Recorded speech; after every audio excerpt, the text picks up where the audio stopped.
ब्रेकपछि फेरि स्वागत छ गुड मर्निङ नेपालमा। मैले ब्रेकबाट जानु अघि कुरा चर्चा अलिकति गरिसके। हामीसँग आज एकदमै विशेष अतिथि हुनुहुन्छ। पक्कै पनि जब पनि हामी देशको संसारभरिको विकासका पूर्वाधारहरूको कुरा गर्छौँ भने त्यसलाई एउटा नतिजामा ल्याउनको लागि कार्य गर्ने ठाउँहरू हेर्ने हो भने विभिन्न ठाउँबाट त्यसको लागि प्रयास भइरहेको छ।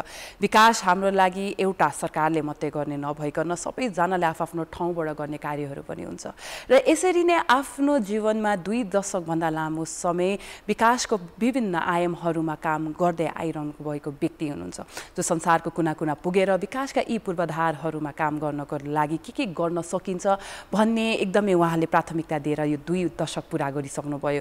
2 दशक पुरा गरिराख्दाखेरि आज उहाँ नेपाल पनि आउनु भएको छ र नेपालमा उहाँले आफ्नो विभिन्न कार्यहरू पनि लिएर आउनु भएको छ जसले गर्दाखेरि चाहिँ देशको फेरि पनि देशमा विकास ल्याउनको लागि देशमै भइरहेको कुराहरू जुन चाहिँ हामी कतै न कतै नजरअन्दाज गरिरहेको हुन्छौँ याद गरिरहेको हुन्छौँ त्यसमा फेरि पनि चर्चा गर्नको लागि काम गर्नको लागि पनि उहाँ आउनु भएको छ र आज हामी गुड मर्निङ नेपाल मार्फत पनि उहाँले गरिरहनु भएको काम उहाँले गरिरहनु भएको कार्य र त्यसको इम्प्याक्टको बारेमा नि चर्चा गर्छौँ। अब धेरै ढिला नगरिकन स्वागत गरौँ कार्यक्रममा President and CEO of Heifer International, Surita Sandosham. Hazurलाई एकदम welcome to Good Morning Nepal. I went to the floor and I welcomed you in Nepali. Namaste. Namaste. So you are here in Nepal. How is your experience being so far in Nepal? It's been an incredible trip to Nepal. It's been very inspiring.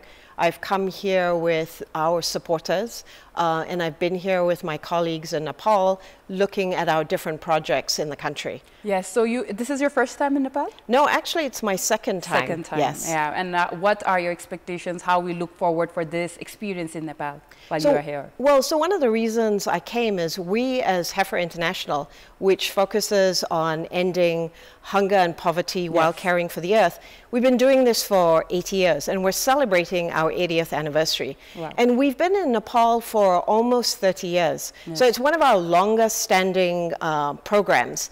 And we wanted to celebrate the 80th anniversary here because one of the key values that we hold is that when we give livestock and when we provide technical assistance, the idea is that the smallholder farmer, then when they get the calf or the offspring from the livestock or when they increase their yields, right, from the seeds, they give it to another member in the community so that that member can also thrive. And so this passing on the gift is something that we've come here to celebrate on our 80th anniversary.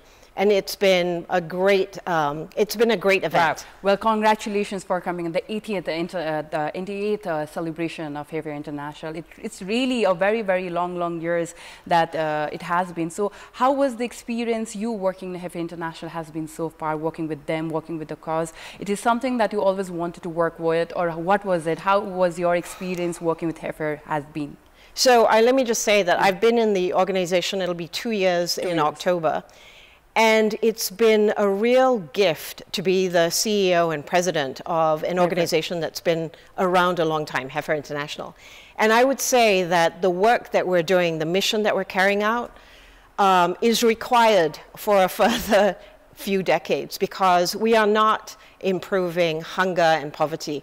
The issues of COVID, the issues of conflict, climate change, right, has really pushed us back. And if you look at the Sustainable Development Goals, which is about addressing hunger and poverty and looking at food security, we are not any closer. So one of the things about being the CEO and president right now is how do we build partnerships with other organizations working in the same field here in Nepal? And more importantly, how do we build and strengthen our partnership with the national government that has agricultural goals and also the local government. Wow. And so that's my sort of vision and strategy for the organization as we move forward. As you just rightfully mentioned about the COVID impact, I think after COVID, the world, the way we looked at world and the world, how we should be moving with life, it really changed a lot. And because of that also, the problems that we were working on, actually I think it soared much more higher after COVID situation.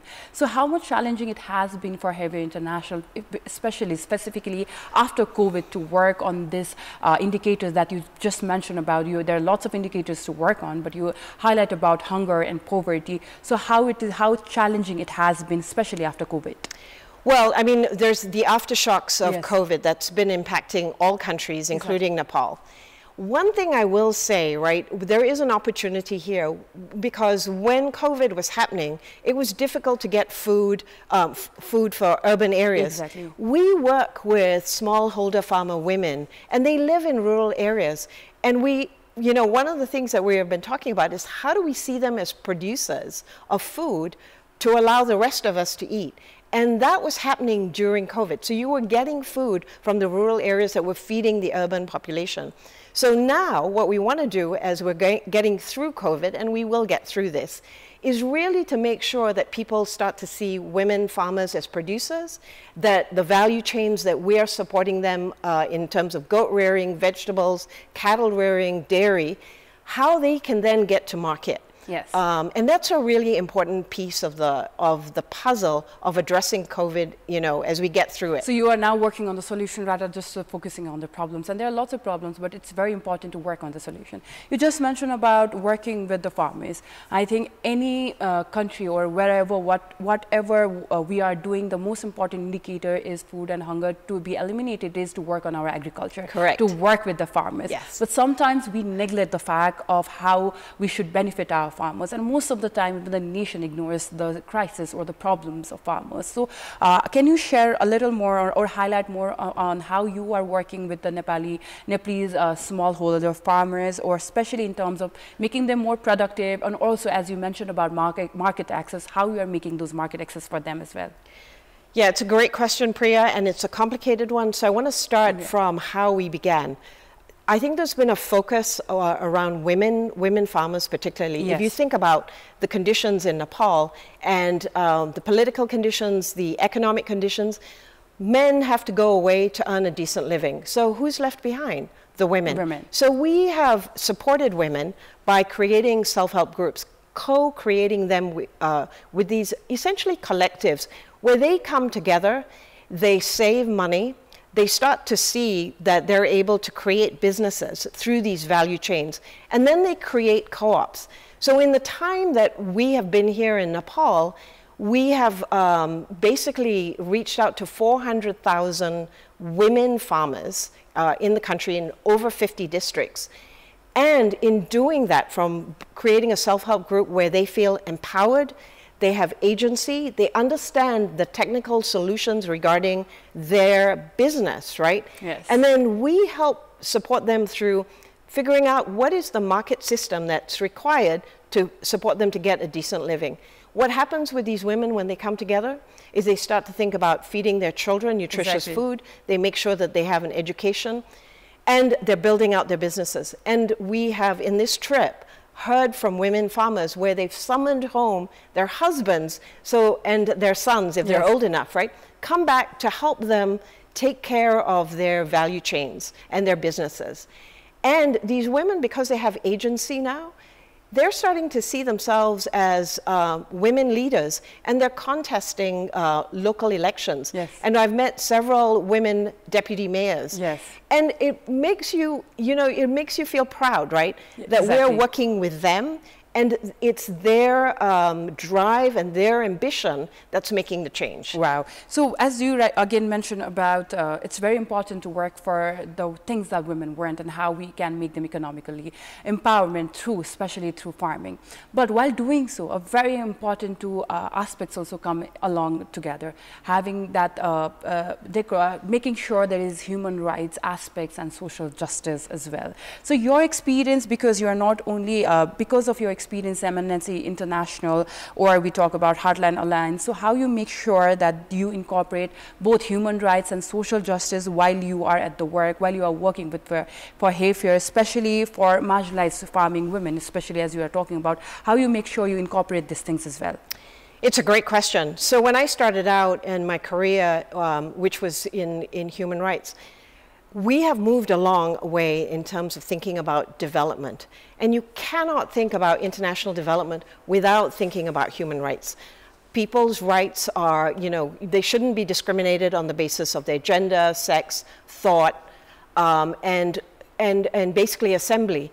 And it's critical to look at human rights when you're looking at international development issues, like food security. And if you think about agriculture, who are the producers? They're the most marginalized. They're impacted by the political economy. They're impacted by climate change. So if we think about them as, you know, human beings that have inherent rights, you include the value-based context in which heifer works, and then you think about the economic growth that can come from agriculture, you've got an amazing combination that will reach the kind of impact that we at heifer believe needs to happen. Yes. The one thing I will say is that we at heifer don't believe we can do this alone. This is really clear. Exactly.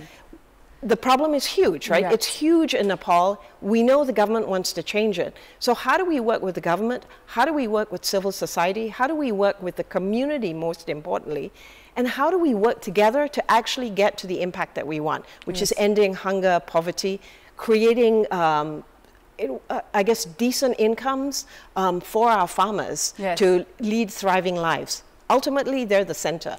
So in Nepal, when we talk about the challenges, as you just mentioned, climate change, political instabilities, and not only, I think that is a major of the developing countries' problem as well. But in Nepal, there is another problem also, is that we have very limited infrastructure as well, because of which we can't get the rightful resources, we can't get the access of market because of the infrastructures provided as well. So how in heifer is trying to address this issue, especially focusing on sustainable solutions? Because when we talk about solutions, we need to make it very sustainable as well. So how you're planning to do so? So it's what we've done and what we want to do more of. So when we've created these self-help groups that then have created co-ops, right? It's a way of aggregating the produce. It's a way of looking at economies of scale. So if you think about the dairy sector, we've created through infrastructure 700 collection centers. That helps the farmers basically find a place to put their milk, and then that gets to market. And I think one of the things about these collection centers that have been created through these co-ops, it's all women owned. And there's an apex body, it's the Social Enterprise Women's Alliance that has been created, all women. And you know, they started off with 200 rupees, 5,000 rupees, and now we're talking about multi-million of rupees, right? Exactly. And that's the change that we have seen. And what we want to do is scale that. And we want to work with the government to say, here's a model that has worked. Why not support, how can we support you in your agricultural goals? Yes. And that's pretty much the way forward. So infrastructure is important, but it's very strategic. We're not doing everything, right? Yes. It's infrastructure to support the change we want to see in the dairy sector, which is a huge program right now, the Milky Way program, basically increasing productivity and improving the genetics of cows so that they increase milk. But making sure, right, that there's an infrastructure to support these new cows that then will, you know, be bred throughout the country. Yes. I don't know. I really want an honest answer from this question. When we talk about your experience as in multi-sector partnership is really long. It's very, very, very important. I've learned a lot. Yes. Yes, you have that partnership as well. But sometimes when we take international projects to any country, depending on what other problems are, acceptance from the government is something very hard also. Have you experienced that? So when you talk about us being an international organization, we are in 19 countries. Yes. And in all of these countries, the people that work with us are all local.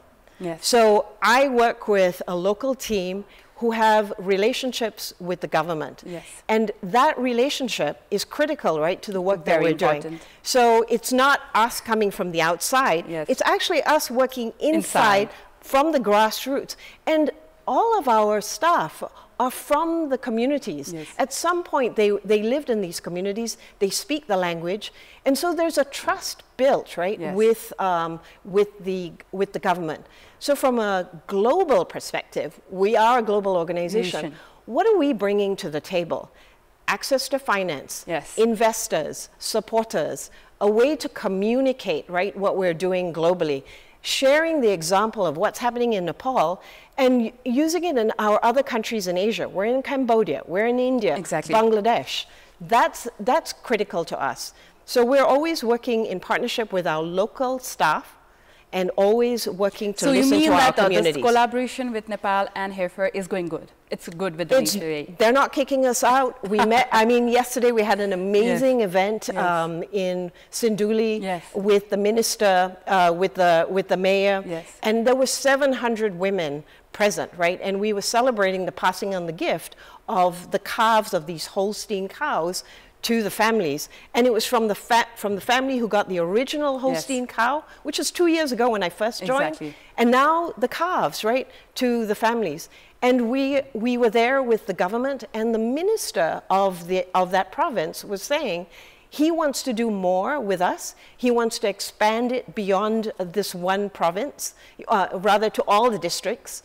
And we want to work with him, but we want to do it intentionally. The work that we do has a long-term view. You can't change this overnight, right? Exactly. Sustainable solution doesn't come overnight. It takes long years of work as well. Exactly. And you asked me about the multi-sectoral partnership.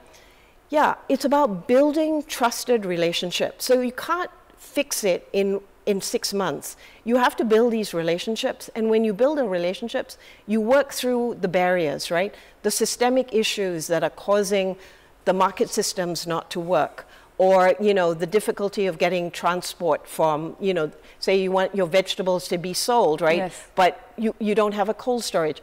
We have to work through those problems together, and you can only do it if you have trusted relationships with the different sectors. And what I think that Nepal has done well by, and I'm very proud of our team here, is that they work really hard to build those relationships with the community, through local government, through the province, to the national government. That's very true. And I think that, you know, the people of Nepal should, when they're buying food from a female farmer, know it's good quality, that you're actually helping her and her family to have a decent living.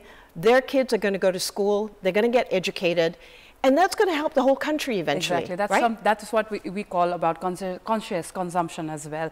So it's all about being conscious with our decision whenever we do anything in the country. And the reason I brought up this question was also to let our audience be aware that in order to develop a nation, we always need a global partnership as well, which can bring and eradicate lots of problems that are going in the country. And it is all about collaborations. And I really love the idea how you've been sharing of how Heifer is working and trying to make an impact, and it's already making an impact as well. It's very important. But your experience has been really long in this field. I'm old. And sometimes, and when we continuously talk about poverty and hunger, but sometimes we don't even understand how am I going to make an impact to poverty and hunger. A very normal belief is that I am not going through any hunger crisis or poverty crisis, so why even I should talk about it, why I should be even concerned about it. It's a very normal mindset that goes through people, but we don't know how we can relate to it. We can't understand actually the meaning of it. So if we have to explain poverty and hunger in a very basic way for people, that everyone can be involved in this, everyone can work for this, despite you are not going through it, doesn't mean that you can't do anything about it. So what we can do to understand this? I think it's about opening your eyes, listening, and opening your heart, because you can see it. You can see it when you go to work, when you go trekking, when you go through, you know, different parts of the country. You can see poverty. We choose not to see it. So if you want to see it, you'll see it. And then you'll do something about it. And so for us, right, as an organization, we're global, but we believe in sustainable, locally led development, which means that the problems of hunger and poverty can only be solved by the people who are closest to the problem. That means the communities. And the communities are not in isolation. One of the things about working with self-help groups is you bring the women together as a community. They're stronger together as a community. Then they create businesses and they create co-ops. Then they create the apex body. And this apex body, they want to have a bank. They want to do more capacity building. So it's out there. You can see it. I think that, you know, it's really just about opening all of your sort of senses to what is going on around you. To be more empathetic. Be more empathetic, but actually see and be compassionate and not be paternalistic. Because, you know, people are are in that condition for a variety of reasons, because of their ethnicity, because of their gender, because of, you know, an accident of birth. But they all have the same aspirations that all of us do, right, that have the privilege. Yes. So how do we help each other? Because when we help each other, we're helping the whole country. Yes. When we only focus on what what we're doing, it's not going to help. And we've got these, I mean, we've got 400,000 women out there who are charged and have taken agency. And if you want to know about us, come and talk to Heifer in Nepal. Yes. We'd be open to engaging with you. You can support us in the work. We want actual local philanthropists. Yes. Because it's your country, right? Exactly. We're global, but we are totally locally led. The global connections is to support the work that's happening here on the ground and listening to the communities. Very true. Compassion, empathy मात्रै पनि हामीसँग हुन सक्यो भने समस्या अरूको समाधान मात्रै हैन कि समस्याको समाधानको लागि हाम्रो पनि एउटा सानो इनिशिएटिभले पनि एकदमै ठूलो डिफरेन्स ल्याउन सकिन्छ र आज हामीले चर्चा गरिराख्ने यो विषय निकै महत्त्वपूर्ण छ यसमा अझै चर्चा गर्न बाँकी नै छ तर यो छोटो ब्रेकपछि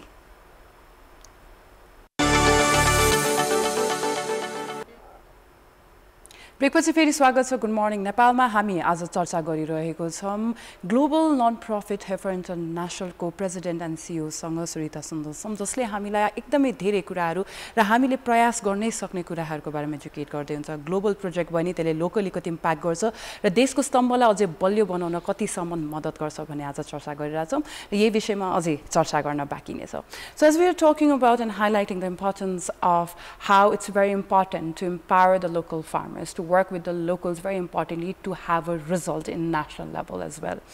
Your experience and Heifer's experiences has been working a lot in the past, but so the reason we were working and making a very stronger present is to have a result in coming days as well. So you mentioned in the show as well that you are here for the project you're working on few of the projects. Can you highlight about the projects that you've started right now, or there is new project that is going on and how it is the result that is going to happen? You can highlight a little bit more than on that? Yes, I'd love to do that because we've just come from Sinduli to see the program. Yes. So it's called the Milky Way program, and it's part of our value system of saying that, you know, if you can support the dairy sector, here's what we're trying to do. We're trying to look at the problem of hunger and poverty through a systems approach. We're trying to transform a system. And the system here is the dairy sector, which is your second most value chain. And we have provided cows, well, the Korean government, in an effort to support Nepal, has given 101 Holstein cows to the Nepali government. And we are working with the Ministry of Agriculture and Livestock to ensure that the genetics of the cows will improve. It will increase productivity of milk. And also then ensure, right, that gets out to the full country. Exactly. So we've just started. The cows were delivered almost 2 years ago, and now they're calving. And we just had a celebration where, you know, the community members who got the original cows in Sinduli then gave it on to their community. Yes. And what we see is there's been an increase in the milk production. Used to be like 27 liters per month. It's now 55 liters on the basis of these new cows. And when I met with the farmers who got these cows, and we've created these model farmers or model farms, you could see, right, they were thinking about how do you get Holstein cows that were bred in Korea, which are a very different climate, to here in Nepal, where it's also really different, very hot. How do they adapt? And these farmers are thinking about, you know, innovative ways, sort of these little shower things that will allow the cows to cool down, fans while they milk them, and making sure that they're eating fodder, right, that is of high protein. So they're growing the fodder for the cows. And you see such great pride in how they're taking care of the cows and also of their calves. We believe that if we stay the course, work with the local government and the community, providing the technical assistance as needed, this will then have a ripple effect through the whole country, Exactly. making sure that, you know, the genetics improves and we get greater amount of milk, including developing a market system for that. Wow. So as you mentioned about while working in the field, are you like okay with the strategies or the policies we have in Nepal, or you feel like according to experience there can be better strategies as well that can come in the policies of Nepal, and it will be much more easy to work in the field, especially to the farmers? We have enough policies, or you think that we can do better on the strategies level as well? So what I know from our technicians and our geneticists is that we can definitely improve. And what I've heard is the local government and the national government want to know how to do this. And so in providing the cows, the Korean government, through its development agency, is also providing technical assistance. I mean, Korea's, you know, is a developed country, right? Yes. And Nepal has that aspiration. And so because of our connections, we have an office in Heifer, Korea. Yes. Our staff are working very closely to bridge both countries, and they're learning together. This is not about blame, right? This is just recognizing this is the system we're working in. How do we make this successful? How do we support you in your aspiration, right, to transform the dairy sector? Very true. And for heifer, this is the way that we need to do. We want to look at the issues beyond one farm, one family. We're looking at communities across the board, and we want to do this in a way that impacts the whole country. Yes, that's very true. You have a very extensive background in working in the global nonprofits as well. And how you feel Heifer is envisioning the development, or over the next decade, how Heifer's work is going to help Nepal to do better? So we are very focused in transforming our organization to be locally led and globally connected. We're talking about sustainable, locally led development approaches, which means it is coming from the country, it is coming from the communities in terms of what they want and how they can sustain themselves. Looking at climate issues, thinking about how we can, you know, engage youth, how we can work with the government. That's the change that we're making. So we're in partnership with, we're almost like a sidekick to, and we're supporting our staff here who are working much more closely with the communities to make sure that we are creating programs that are sustainable. The other thing is we're taking a long view to the problem. We're not thinking about this in 1 year, 2 years, or 3 years. We're looking at this at 5 and 10 years. And we've been here for over 28 years. Yes. And we've done well, but if you think about all of the shocks, right? The issue around COVID and the impact of that, the conflicts, the global economy, that's set us back. Yes. So if we don't have a long view to the problem, and if we don't benefit from the trusted relationships that we have built, we are actually not going to reach our goals. And I do believe we're going to reach more farmers by working on the trusted relationships that we have locally. Wow, and we wish you really, really all the best for that, and we hope that we can partner together so that we can make people much more aware about the impact that is going to create. As you rightfully mentioned, global partnership is really important, but to work locally, we also have to be more compassionate towards and have more empathetic towards the nation as well. Thank you so much for today, Priya. sharing your time and sharing your insightful experiences. Maybe our audience are also very much enlightened by whatever you have said. र त्यसरी नै भनिन्छ नि पक्कै पनि जीवनमा प्रयास गर्नुपर्छ र जति पनि प्रयासहरू भइरहेको छ त्यसलाई पनि हामीले चाहिँ वेलकम गर्न सक्नुपर्छ. ग्लोबल पार्टनरशिप्सहरूले नेपालमा ल्याउन सक्ने नतिजाहरू निकै राम्रो हुन सक्छ. र I would like to thank you again for joining us today, and now we'd like to we'd like to end the show, but we'll still have our conversation going on after the camera goes after the show ends as well. So as a Good Morning नेपालमा हामीले चर्चा गरिरहेको विषय एकदमै महत्त्वपूर्ण विषय थियो जसलाई चर्चा गर्नलाई त्यसरी दशम president and CEO of Heifer International हामीसँग आउनुभएको थियो र उहाँसँग हामी अझै धेरै चर्चा गर्छौँ. तर तपाईँले गुड मर्निङ नेपालको एपिसोड युट्युबमा आएपछि नि हेर्न सक्नुहुन्छ र अझै पनि ग्लोबल पार्टनरशिप्सको महत्त्वपूर्ण कतिसम्म छ नेपालको लागि, स्पेशली लोकल फार्मर्सको लागि छ भन्ने कुराहरू पनि हजुरले हेर्न सक्नुहुन्छ. अब गुड मर्निङ नेपालबाट बिदा लिन समय भइसकेको छ. यस्तै रमाइलो विषयहरू लिएर हामी हजुरसँग फेरि जोडिन्छौँ भोलि सोमबार. आज हामीलाई बिदा दिनुहोला. हेर्दै गर्नुहोला कान्तिपुर टेलिभिजन. धन्यवाद. नमस्ते.